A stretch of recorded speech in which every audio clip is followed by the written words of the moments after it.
A car accelerates from rest at a constant rate alpha for some time, after which it decelerates at a constant rate beta to come to rest.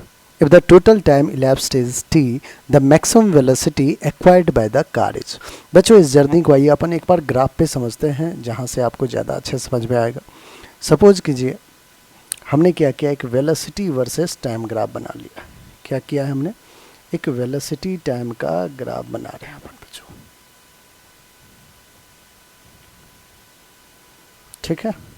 हमने क्या किया, इस y axis पे velocity, x axis पे time ले लिया, ये रहा हमारा ओरिजिन।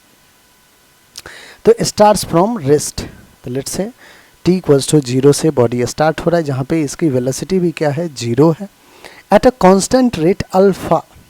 तो एक्सेलरेशन क्या है, कांस्टेंट है। तो बच्चों जो स्लोप होगा वीटी ग्राफ का वो भी कांस्टेंट होगा, तो कांस्टेंट स्लोप अल्फा, और इस स्लोप को कहा गया है अल्फा, ठीक है। और लेट्स से ये 0 से सर्टेन टाइम t1 तक, 0 से t1 तक ये कांस्टेंट एक्सेलरेशन अल्फा से गया है, फॉर सम टाइम लिखा हुआ है।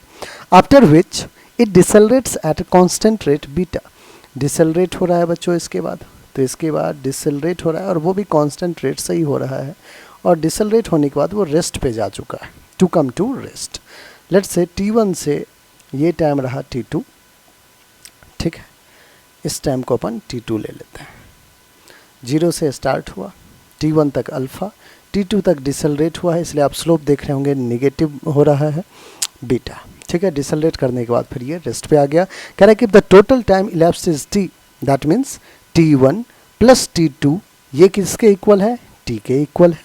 टोटल टाइम क्या है, t1 प्लस t2, तो t1 प्लस t2 किसके इक्वल है बच्चों, तो आप कहोगे कि t1 प्लस t2 जो है वो हमारा t के इक्वल है।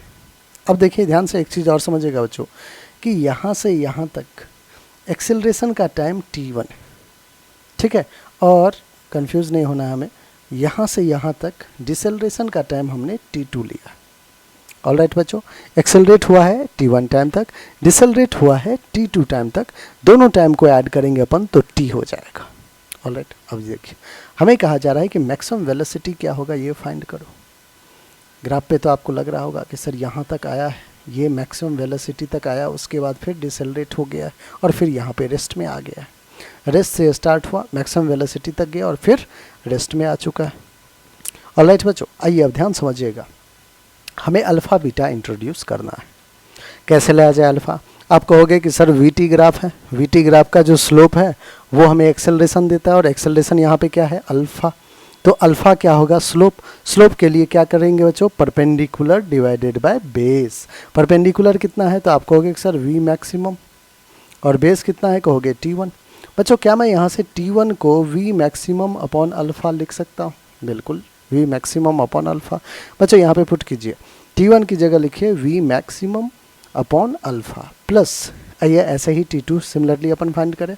बच्चों यहाँ से देखिए बीटा डिसेलरेट हुआ है, फिर से जो स्लोप होगा दैट इज एक्सेलरेशन जो है वो वीटी ग्राफ का स्लोप ही देगा। तो वीटी ग्राफ का स्लोप जो कि अब हम डिसेलरेशन बीटा के लिए फाइंड कर रहे हैं, मैक्सिमम वेलोसिटी कितना है बच्चों, तो वी मैक्स है, और डिवाइडेड बाय टाइम कितना है, तो यहाँ से यहाँ तक टाइम लगा है t2। मैग्नीट्यूड निकाल लीजिए बच्चों, क्योंकि आपको भी पता है कि बीटा इज डिसेलरेशन है ना, बीटा क्या है, डिसेलरेशन ही है। तो यहाँ से t2 आ जाएगा v मैक्सिमम अपॉन बीटा, यहाँ तक कोई दिक्कत नहीं है। तो जैसे t1 आया v मैक्सिमम बाय अल्फ़ा, वैसे ही t2 क्या आ गया, v मैक्सिमम बाय बीटा। तो v मैक्सिमम अपॉन बीटा हमने t2 कहा, लिख दिया इज इक्वल्स टू t। क्या बच्चों यहाँ से v मैक्सिमम को मैं कॉमन ले लूँ, तो 1 upon alpha plus 1 upon beta is equals to t, ठीक है।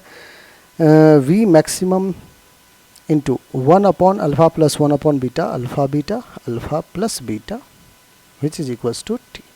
हमें चाहिए maximum velocity, v maximum will be alpha beta t divided by alpha plus beta, alpha beta t divided by alpha plus beta. अब देखिए बच्चों एक बार option कौन सा है, alpha beta t divided by alpha plus beta, option number 1, और यही बच्चों हमारा बिल्कुल करेक्ट आंसर है। आई होप बच्चों ग्राफ से आपको बहुत ही अच्छे से अंडरस्टैंडिंग आ गई होगी, ठीक है।